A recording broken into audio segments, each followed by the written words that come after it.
ಒಂದೇ ಕಲ್ಲಲ್ಲಿ ಎರಡು ಹಕ್ಕಿ ಹೊಡೆಯೋದಕ್ಕೆ ಸಿಎಂ ಪ್ಲಾನ್ ಮಾಡಿದ್ದಾರೆ. ಸಾಧನಾ ಸಮಾವೇಶದ ಮೂಲಕ ಸಿಎಂ ಶಕ್ತಿ ಪ್ರದರ್ಶನ ಮಾಡುವುದಕ್ಕೆ ಮುಂದಾಗಿದ್ದಾರೆ.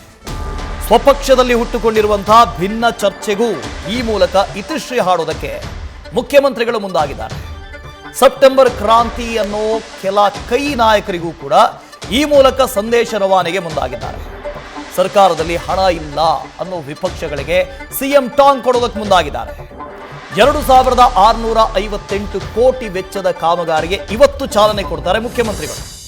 ಸರ್ಕಾರ ಸುಭದ್ರ ಅಂತ ಸಮಾವೇಶದ ಮೂಲಕ ಸಾರೋದಕ್ಕೆ ಮುಖ್ಯಮಂತ್ರಿಗಳು ರೆಡಿಯಾಗಿದ್ದಾರೆ. ಮೈಸೂರಿನಲ್ಲಿ ಇವತ್ತು ಸಾಧನಾ ಸಮಾವೇಶ. 2 ವರ್ಷಗಳು ಸಂದಿದ್ದಾವೆ. 2 ವರ್ಷಗಳು ಸಾಧನೆಯ ವರ್ಷಗಳು ಅಂತ ಮುಖ್ಯಮಂತ್ರಿಗಳು ಹೇಳ್ತಾ ಇದ್ದಾರೆ. ಜೊತೆಗೆ ಕಾಂಗ್ರೆಸ್ ಸರ್ಕಾರ ಕೂಡ ಹೇಳ್ತಾ ಇದೆ. ಈ ಒಂದು ಸಮಾವೇಶದ ಮೂಲಕ ಅನೇಕ ಸಂದೇಶಗಳನ್ನು ಕೊಡುವುದಕ್ಕೆ ಮುಖ್ಯಮಂತ್ರಿಗಳು ಮುಂದಾಗಿದ್ದಾರೆ. ಸರ್ಕಾರ ಮುಂದಾಗಿದೆ. 1-2 ಮಾತ್ರ, ನಾವು 2 ವರ್ಷ ಪೂರೈಸಿದ್ದೀವಿ ಅನ್ನೋ ಸಂದೇಶ ಮಾತ್ರ ಅಲ್ಲ. ಈವರೆಗೆ ಸರ್ಕಾರದ ವಿರುದ್ಧ ಕೇಳಿ ಬಂದಿರುವ ಆರೋಪಗಳು ಏನಿದ್ದಾವೋ ಅವೆಲ್ಲವೂ ಕೂಡ ಸುಳ್ಳು ಅಂತ ಹೇಳೋ ಸಂದೇಶವನ್ನ ಈ ಮೂಲಕ ರವಾನೆ ಮಾಡೋದಕ್ಕೆ ಮುಖ್ಯಮಂತ್ರಿಗಳು ಮುಂದಾಗಿದ್ದಾರೆ.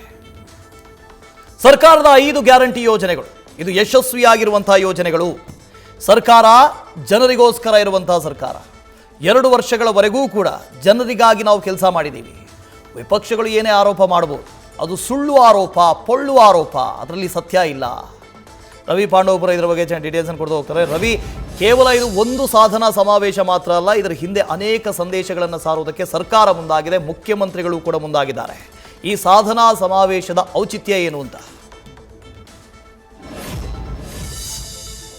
ವಸುದೇವ್, ಖಂಡಿತವಾಗ್ಲೂ ಒಂದು ಕಲ್ಲಲ್ಲಿ ಹಲವು ಹಕ್ಕಿಗಳನ್ನು ಒಡೆಯೋದೇ ಈ ಸಮಾವೇಶದ ಮಾಸ್ಟರ್ ಪ್ಲಾನ್ ಅಂತ ಹೇಳಿದ್ರೆ ತಪ್ಪಾಗ್ಲಿಕ್ಕಿಲ್ಲ. ಇವತ್ತು ಮೈಸೂರಿನ ಮಹಾರಾಜ ಕಾಲೇಜು ಮೈದಾನದಲ್ಲಿ ನಡೀತಿರುವಂತಹ ಈ ಕಾರ್ಯಕ್ರಮ ಸ್ವಪಕ್ಷೀಯರು ಹಾಗೂ ವಿಪಕ್ಷ ಎರಡೂ ನಾಯಕರುಗಳಿಗೆ ಒಂದು ಮೆಸೇಜ್ ಅನ್ನು ಕೊಡ್ಲಿಕ್ಕಾಗಿ ಇವತ್ತು ಈ ಸಮಾವೇಶವನ್ನ ಆಯೋಜನೆ ಮಾಡ್ತಿರೋದು.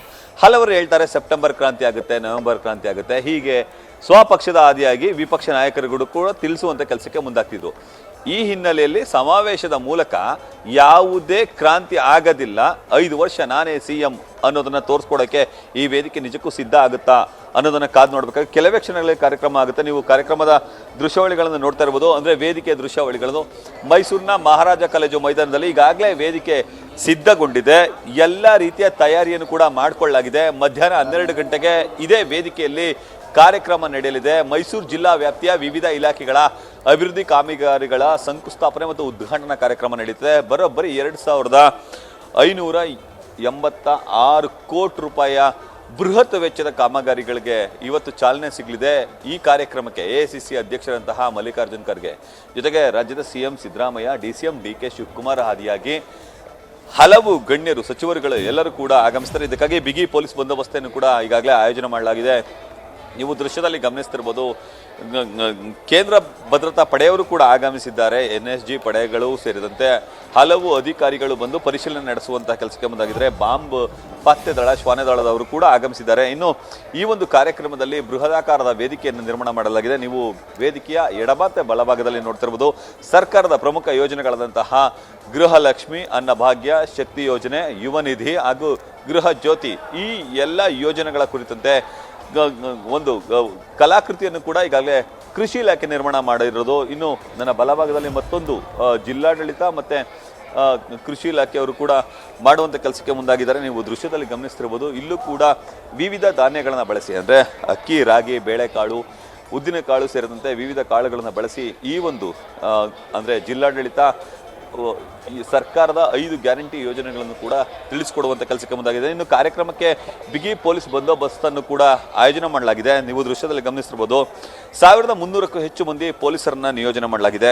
DCP, ACP ಸೇರಿದಂತೆ ಹಲವು ಪೊಲೀಸರನ್ನು ಕೂಡ ನಿಯೋಜನೆ ಮಾಡಿ ಬಿಗಿ ಪೊಲೀಸ್ ಬಂದೋಬಸ್ತನ್ನು ಕಾಯ್ದುಕೊಳ್ಳುವುದರ ಜೊತೆಗೆ ಕಾರ್ಯಕ್ರಮ ಎಲ್ಲ ರೀತಿಯಲ್ಲೂ ಕೂಡ ಅಣಿಯಾಗ್ತಿದೆ. ಇನ್ನು ನೀವು ದೃಶ್ಯದಲ್ಲಿ ಗಮನಿಸ್ತಿರ್ಬೋದು, ಮುಖ್ಯಮಂತ್ರಿ ಸಿದ್ದರಾಮಯ್ಯವರು ಬರಲಿಕ್ಕಾಗಿ ಒಂದು ಟ್ರ್ಯಾಲಿಯನ್ನು ಕೂಡ ನಿರ್ಮಾಣ ಮಾಡಲಾಗಿದೆ. ಈ ಟ್ರ್ಯಾಲಿ ಸುಮಾರು 200 ಮೀಟರ್ವರೆಗೆ ಇರುತ್ತೆ.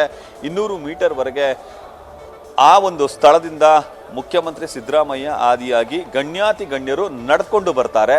ವೇದಿಕೆಯ ಮೇಲೆ ನಡೆದುಕೊಂಡು ಬರುವ ಮೂಲಕ ಈ ಒಂದು ವೇದಿಕೆಯನ್ನು ಪ್ರವೇಶ ಮಾಡ್ತಾರೆ. ಪ್ರವೇಶ ಮಾಡುವುದರ ಜೊತೆಗೆ ಇಲ್ಲಿ ಕೂರುವಂತ ಕೆಲಸಕ್ಕೆ ಮುಂದಾಗ್ತಾರೆ. ಇನ್ನು ಕಾರ್ಯಕ್ರಮಕ್ಕೆ ಮೈಸೂರು, ಮಂಡ್ಯ, ಹಾಸನ, ಚಾಮರಾಜನಗರ, ಮಡಿಕೇರಿ ಸೇರಿದಂತೆ ಬೇರೆ ಬೇರೆ ಭಾಗಗಳಿಂದ ಕಾಂಗ್ರೆಸ್ನ ಕಾರ್ಯಕರ್ತರನ್ನ ಈಗಾಗಲೇ ಕರೆತರಲಾಗ್ತಿದೆ. ಇದಕ್ಕಾಗಿ ಎಲ್ಲ ರೀತಿಯ ಸಿದ್ಧತೆಗಳನ್ನು ಕೂಡ ಆಯಾ ಭಾಗದ ಶಾಸಕರು ನೇಮಿಸಿಕೊಂಡಿದ್ದಾರೆ. ಇನ್ನು ಪ್ರಮುಖವಾಗಿ ಈ ಕಾರ್ಯಕ್ರಮದ ಅಂದ್ರೆ ಈ ಸಾಧನಾ ಸಮಾವೇಶದ ವಿಶೇಷತೆ ಅಂತ ಅಂದ್ರೆ ಸಿದ್ದರಾಮಯ್ಯ ಅವರ ಶಕ್ತಿ ಪ್ರದರ್ಶನವೇ ಅಂತ ಹೇಳಿದ್ರೆ ತಪ್ಪಾಗ್ಲಿಕ್ಕಿಲ್ಲ. ಕಾರಣ ತನ್ನ ತವರು ಜಿಲ್ಲೆಯಲ್ಲಿ ಶಕ್ತಿ ಪ್ರದರ್ಶನ ಮಾಡಬೇಕು ಅನ್ನೋ ಕಾರಣಕ್ಕಾಗಿಯೇ ಈ ಒಂದು ಕಾರ್ಯಕ್ರಮವನ್ನು ಈಗ ಆಯೋಜಿಸಿದಂತೆ ಕಂಡು ಬರ್ತಿದೆ. ಕಾರಣ ಕಾರ್ಯಕ್ರಮದ ವೇದಿಕೆ ಆಗಿ ಎಲ್ಲವೂ ಕೂಡ ಇದೇ ಮೊಟ್ಟ ಮೊದಲ ಬಾರಿಗೆ ಇಷ್ಟೊಂದು ವಿಜೃಂಭಣೆಯಿಂದ ಕೂಡಿದೆ. ಇನ್ನು ಈ ಸಾಧನಾ ಸಮಾವೇಶದ ಯಶಸ್ಸಿಯ ಜೊತೆಗೆ ಮೈಸೂರು ಜಿಲ್ಲೆಯ ವಿವಿಧ ಅಭಿವೃದ್ಧಿ ಕಾಮಗಾರಿಗಳಿಗೂ ಕೂಡ ಚಾಲನೆ ನೀಡುವ ಜೊತೆಗೆ ಸರ್ಕಾರದಲ್ಲಿ ಹಣ ಇಲ್ಲ ಅಂತ ಹೇಳ್ತಿದ್ದಂತಹ ವಿಪಕ್ಷಗಳಿಗೆ ಟಾಂಗ್ ನೀಡುವಂತಹ ಕೆಲಸಕ್ಕೂ ಕೂಡ ಈ ವೇದಿಕೆ ಸಿದ್ಧ ಆಗುತ್ತೆ. ವಾಸುದೇವ್.